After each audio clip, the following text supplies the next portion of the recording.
Assalamualaikum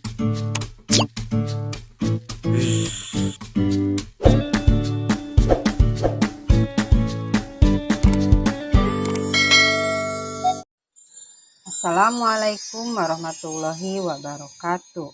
Bagaimana kabarmu? Semoga semua dalam keadaan sehat walafiat ya. Kali ini Ibu akan melanjutkan materi bab 4, yaitu kondisi masyarakat Indonesia pada masa penjajahan. Sebelum kita lanjut materi, apa sih kira-kira kompetensi dasar dan tujuan pembelajarannya? Kompetensi dasar yaitu menganalisis kronologi perubahan dan kesinambungan ruang dari masa penjajahan sampai tumbuhnya semangat kebangsaan, dan menyajikan kronologi perubahan dan kesinambungan ruang dari masa penjajahan sampai tumbuhnya semangat kebangsaan. Tujuan pembelajaran kali ini yaitu mendeskripsikan pengaruh monopoli perdagangan secara tepat, menyebutkan hak istimewa POC secara tepat, menganalisis praktek adu domba dalam perdagangan secara tepat. Nah, kalian harus tahu ya, kebijakan-kebijakan apa saja sih yang ditetapkan pemerintah kolonial di Indonesia? 1. Monopoli perdagangan oleh perusahaan Belanda atau POC pada tahun 1602 sampai 1799. Yang kedua yaitu kerja paksa atau kerja rodi pada tahun 1808 sampai 1811. 3. Sewa tanah atau land rent pada tahun 1811 sampai 1816. Dan yang terakhir yaitu tanam paksa pada tahun 1830 sampai 1870. Coba kalian perhatikan gambar tersebut. Apa sih gambar tersebut? Gambar tersebut merupakan tanaman atau salah satu rempah-rempah yang dimonopoli oleh bangsa Barat saat menjajah Indonesia. Perusahaan dagang Belanda yang diberi nama POC. POC ini berusaha menguasai pasarannya dengan melakukan praktek monopoli yang membuat masyarakat Indonesia menderita. Sebenarnya apa sih yang disebut monopoli perdagangan itu? Dan bagaimana kondisi masyarakat Indonesia? Monopoli adalah penguasaan pasar yang dilakukan oleh satu atau beberapa perusahaan. Pada awal kedatangannya, bangsa-bangsa Barat diterima dengan baik oleh rakyat Indonesia dengan melakukan perdagangan. Hubungan perdagangan tersebut kemudian berubah menjadi hubungan penguasaan atau penjajahan. Bagi pelaku perusahaan saling menguntungkan ya, karena mereka dapat menentukan harga beli dan harga jual. Namun hal ini justru yang dapat merugikan orang lain. Pada saat melakukan monopoli rempah-rempah di Indonesia, POC membuat perjanjian dengan kerajaan-kerajaan di Indonesia.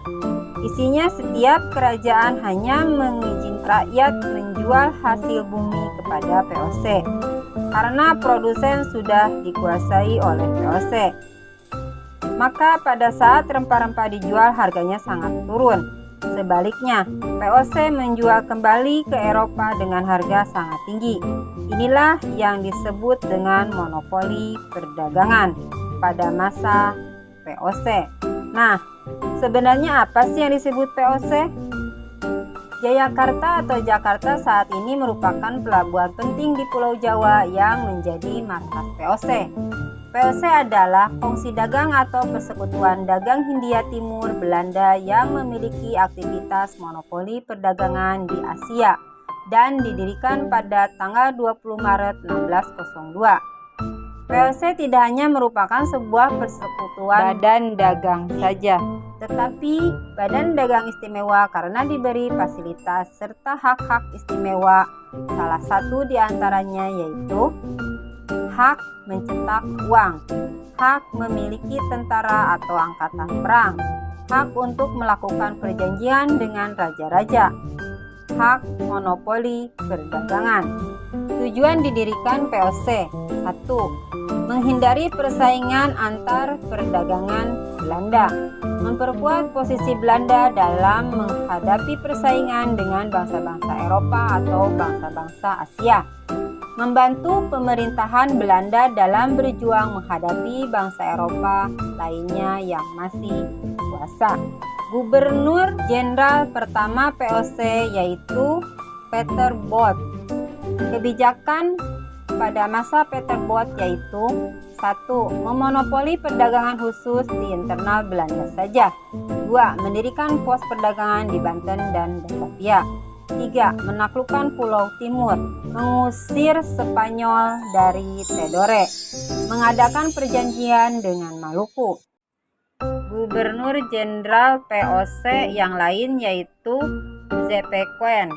Zeepequijn menerapkan kebijakan-kebijakan yang sangat merugikan rakyat Indonesia. Kebijakan-kebijakan tersebut antara lain: memonopoli perdagangan secara paksa, melakukan politik adu domba atau divide et impera antar kerajaan, mengharuskan kerajaan untuk patuh kepada VOC. Apabila tidak, maka akan diperangi. Mengambil hasil pertanian rakyat secara paksa. Setelah kurang lebih 200 tahun berkuasa, akhirnya VOC mengalami kemunduran dan kebangkrutan VOC. 1. Banyak pengeluaran untuk biaya peperangan. 2. Banyak pegawai VOC yang melakukan kecurangan dan korupsi. 3. Timbulnya persaingan dengan kongsi-kongsi dagang lainnya. 4. Banyaknya gaji yang harus dibayarkan karena kekuasaan yang luas membutuhkan pegawai yang banyak. Pembayaran dividen atau keuntungan bagi pemegang saham turut memberikan setelah VOC mengalami kekurangan pemasukan. Pembubaran VOC. Louis Napoleon Bonaparte sebagai Raja Belanda memutuskan supaya VOC dibubarkan pada 31 Desember 1799. Louis Napoleon Bonaparte kemudian menunjuk Herman Willem Daendels sebagai Gubernur Jenderal di Indonesia. Demikian uraian tentang kondisi masyarakat Indonesia pada masa penjajahan, khususnya pada masa VOC, di mana pada saat itu VOC menerapkan kebijakan memonopoli perdagangan di Indonesia dengan cara melakukan politik adu domba dengan kerajaan di Indonesia atau yang lebih dikenal dengan istilah divide et impera. Sekian materi dari Ibu, semoga bermanfaat. Wassalamualaikum warahmatullahi wabarakatuh.